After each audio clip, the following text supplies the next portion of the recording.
Hello नमस्ते, welcome to my channel soothing souls. तो चलिए देखते हैं इस कलेक्टिव जनरल रीडिंग में। ओके, ये जेंडर स्पेसिफिक नहीं है, इसको कोई भी देख सकता है। आप किसी के लिए भी ये रीडिंग देख सकते हैं। अगर कुछ ज़ोडिएक साइंस मुझे आएंगे तो मैं आपको बताऊंगी, otherwise it is for all zodiac science. तो इसमें हम ये देखते हैं कि लेट नाइट थॉट्स आपके पर्सन के क्या थे, अपने बारे में, आपके बारे में, इस रिश्ते के बारे में। तो late night thoughts of your person. So just focus on the name of your person. उनके बारे में सोचिए, उनकी इमेज मन में लाइए और एकदम पॉजिटिव माइंडसेट के साथ देखते हैं कि क्या निकल के आता है। देर रात तक वो क्या सोच रहे थे। ठीक है, ये टाइमलेस रीडिंग है। जब भी आपके सामने है, जब भी ये वीडियो आपके सामने आए तो आपको, ये आपकी रीडिंग है, आपके लिए रीडिंग है। ओके, सो स्ट्रेस, सबसे पहला कार्ड जो है वो स्ट्रेस का आया है। और ये ओशो ज़ेन बहुत इजी होते हैं कनेक्ट करने में। फायर एनर्जी आई है, लियो एरिस सेजिटेरियस। दूसरा हमारा कार्ड आया है गोइंग विद द फ्लो। ये तो वाटर साइन है, कैंसर, पाइसेस, स्कॉर्पियो। और देखते हैं क्या आया है। अगेन फायर एनर्जी आई है।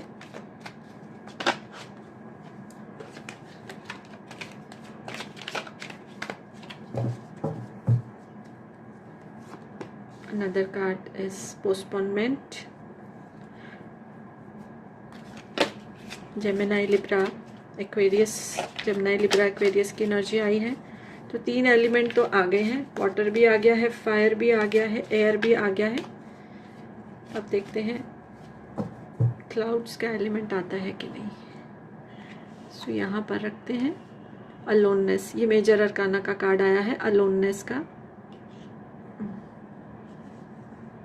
आई होप सबको कार्ड्स दिखाई दे रहे हैं। Experiencing, again fire energy. एक कार्ड और निकालते हैं and then bottom of the deck का कार्ड निकालते हैं। Experiencing, water sign, letting go. So Cancer, Pisces, Scorpio. And bottom of the deck में एयर साइन आया है, जेमिनी, लिब्रा, एक्वेरियस। तो तीन एलिमेंट्स ही आए हैं। इसमें जो है टॉरस, वर्गो, कैप्रिकॉन की एनर्जी जो है वो नहीं आई है मुझे। ओके, सो सबसे पहले जो है late night thoughts of your person के हैं, वो बहुत अकेला महसूस कर रहे थे।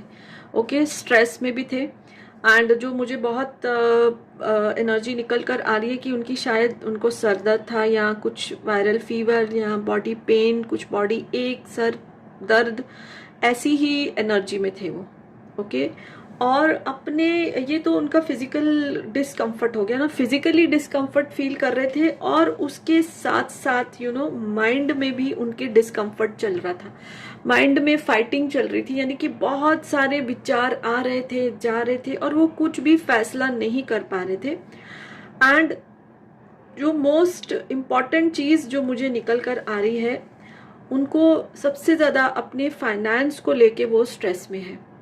ओके, जो कि इन टर्न रिलेशनशिप को भी अफेक्ट कर रहा है। देखिए, रिलेशनशिप के बारे में हम तब, अगर हमारा है किसी के साथ, तो अगर बाकी चीजें हमारी ठीक नहीं चल रही तो हम अपने पार्टनर पे ज्यादा ध्यान नहीं देंगे। ओके, तो फिर उसमें भी प्रॉब्लम्स आ जाती है, यानी कि एक डोमिनोज इफेक्ट होता है लाइफ में। एक चीज खराब होती है तो इन टर्न सब चीजें खराब हो जाती हैं।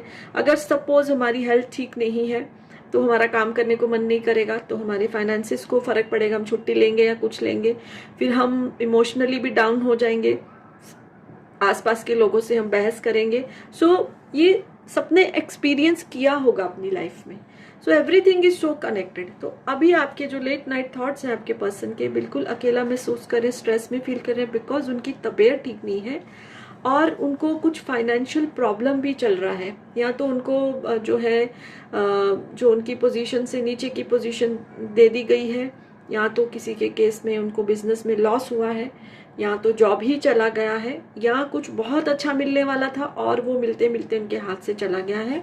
तो ऐसा हो रहा है कि तबीयत भी ठीक नहीं है और फाइनेंशियल सिचुएशन भी ठीक नहीं है, और उसमें ये हो सकता है कि आपके पर्सन ने आपको शायद कोई प्रॉमिस किया था कि कहीं घूमने जाएंगे या कुछ आपको गिफ्ट देंगे, जो अब वो पूरा नहीं कर पा रहे हैं, तो आप भी उदास हो, आप भी शायद उन पे अपना गुस्सा निकाल रहे हो। It's very natural. तो ये चीज भी उनको परेशान कर रही है। तो मतलब बिल्कुल भी उनका जो टाइम है, जो ये हम जो देख पा रहे हैं, बिल्कुल भी वो समय के साथ मतलब वो पीछे अपने आप को महसूस करें कि वो पीछे रह गए हैं। कुछ भी उनकी लाइफ में इस टाइम पे जो है वो ठीक नहीं चल रहा है। आप लोगों ने शायद एंगेजमेंट या शादी का भी प्लान करा होगा, कुछ आप डेट भी फिक्स करने वाले होंगे, बट अब इस चीज के लिए वो मना कर रहे हैं बिकॉज ऑब्वियसली उनकी फाइनेंशियल सिचुएशन जो है उसमें कुछ गड़बड़ हो गई है, वो ऊपर से नीचे आ गए हैं। तो that is why you know वो प्लान भी उनका जो पूरा नहीं हो पा रहा है। So very very you know low energy मुझे आ रही है आपके पर्सन की। तो इस सिचुएशन में वैसे तो रीडिंग को कंप्लीट करना है, ऐसे तो नहीं छोड़ना है। तो देखते हैं कि एंजल क्या गाइडेंस दे रहे हैं। ओके, एनर्जी तो बिल्कुल भी पॉजिटिव नहीं आई है। सो ये जब भी आपके सामने आएगी आपकी रीडिंग है, तो हम एंजल गाइडेंस लेके कि ऐसी सिचुएशन में क्या करना चाहिए उनको। एंजल प्लीज हमको गाइड करिए। जो पर्सन इस लो एनर्जी से गुजर रहा है उसके लिए गाइडेंस दीजिए।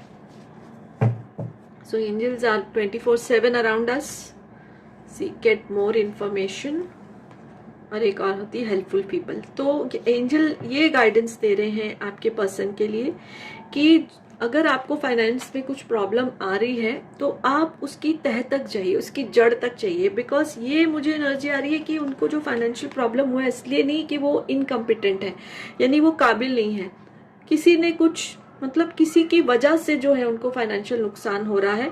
इसके लिए एंजल गाइडेंस ये है कि आप और इन्फॉर्मेशन निकालिए। अगर उनको डिमोट कर दिया गया यानी पोजीशन से नीचे आ गए, तो what is the reason, proper reason क्या है। ऐसे ही उस चीज को मानो मत, पूरी इन्फॉर्मेशन निकालो। और एंजल्स का सबसे ब्यूटीफुल गाइडेंस है कि इस सिचुएशन में, ठीक है, आज जो ये रात भारी है, कुछ अच्छा नहीं लग रहा, बट जो सुबह होगी उसमें लोगों की मदद मिलेगी। कोई ना कोई अर्थ एंजल, देखिए अर्थ एंजल वो इंसान होते हैं जो हमारी हेल्प करते हैं। हमको नहीं पता कहीं से आ जाते हैं या कुछ ऐसा कर देते हैं कि जिससे हमारी सिचुएशन, जिससे हम गुजर रहे हैं, लड़ रहे हैं जिस सिचुएशन से, वो इम्प्रूव हो जाती है। तो एंजल ये गाइडेंस दे रहे हैं कि कुछ हेल्पफुल लोग आएंगे और उनकी जो है वो मदद करेंगे। ऑब्वियसली जैसे उनकी तबीयत ठीक नहीं है तो वो डॉक्टर के पास जाएंगे, तो doctors are the earth angels. ठीक है, एंजल होते हैं वो, हमारी जो फिजिकल तकलीफों को वो दूर कर देते हैं। तो कैसी कनेक्टिंग एनर्जी आ रही है। तो हेल्पफुल लोग भी उनको जो है सुबह जो उनको मिलेंगे, जो नई सुबह आएगी, और वो अपनी इस लो वाइब्रेशन से जो है बाहर आएंगे। उनको टाइम लगेगा बट डेफिनेटली वो है उससे जो बाहर आ सकते हैं। सो यही एनर्जी आ रही है। Late night your thoughts of your person, उनकी फीलिंग्स, उनकी इमोशंस। ठीक है, तो अगर आपको ये वीडियो अच्छी लगी तो लाइक कर दीजिए, चैनल सब्सक्राइब नहीं किया तो कर सकते हैं, बेल आइकॉन भी प्रेस कर दीजिए। So yes, bye for now and blessings to all of you.